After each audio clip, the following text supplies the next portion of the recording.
কোরআন শরীফ জ্বলা নাই মাশাআল্লাহ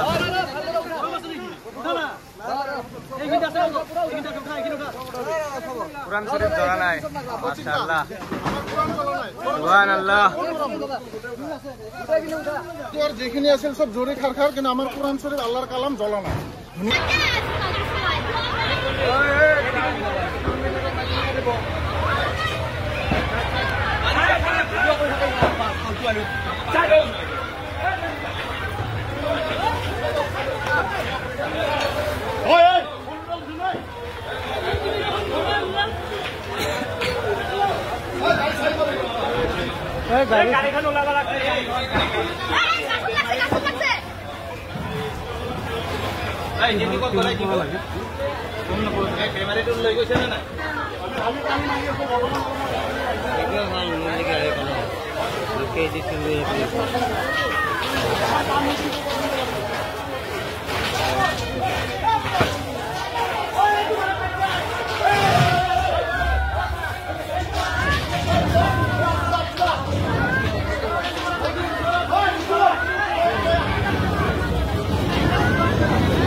কি ফুটব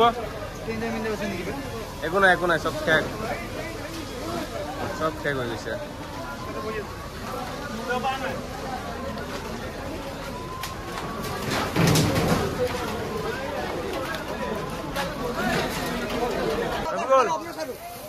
ডাঙি দিয়ে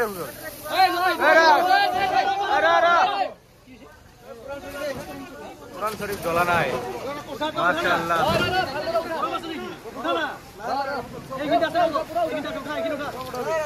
কোরআন শরীফ জ্বলা নাই মাশাআল্লাহ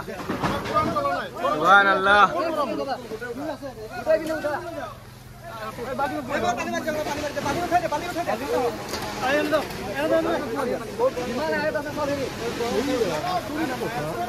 এটা আয়াত জ্বলা নাই পুরা শেষ হয়ে গেছে জ্বলি সব শেষ হয়ে গেছে কিন্তু কোরআনের আয়াত এটাও জ্বলা নাই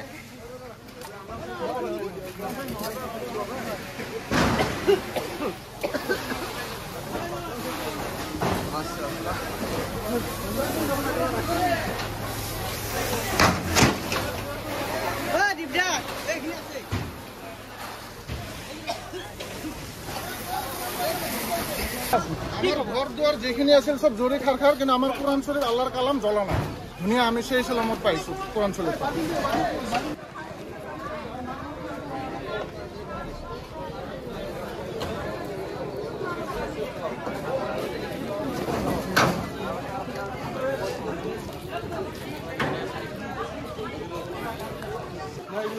গছ জ্বলি শেষ হয়ে গেছে পুরা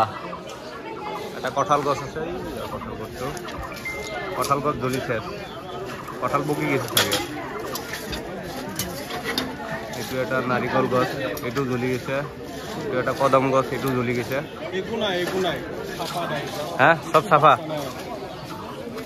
খালি কোরআনটো বাঁচিছে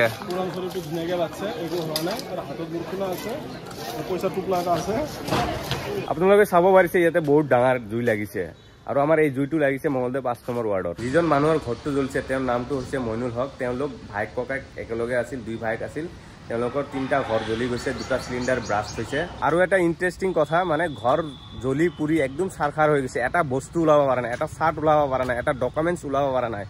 কিন্তু তাৰে মাজত আল্লাহৰ কোরআন শরীফটো এটা আয়াত জ্বলা নাই মানে এটা আয়াত আপোনালোকে স্পষ্টকে পঢ়িব পাৰিব মইতো এনে ইউটিউব ফেসবুকত বহুত দিনা চাইছিলো কিন্তু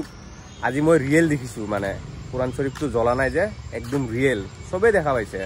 ভাল লাগিছে বহুত ধুনিয়া লাগিছে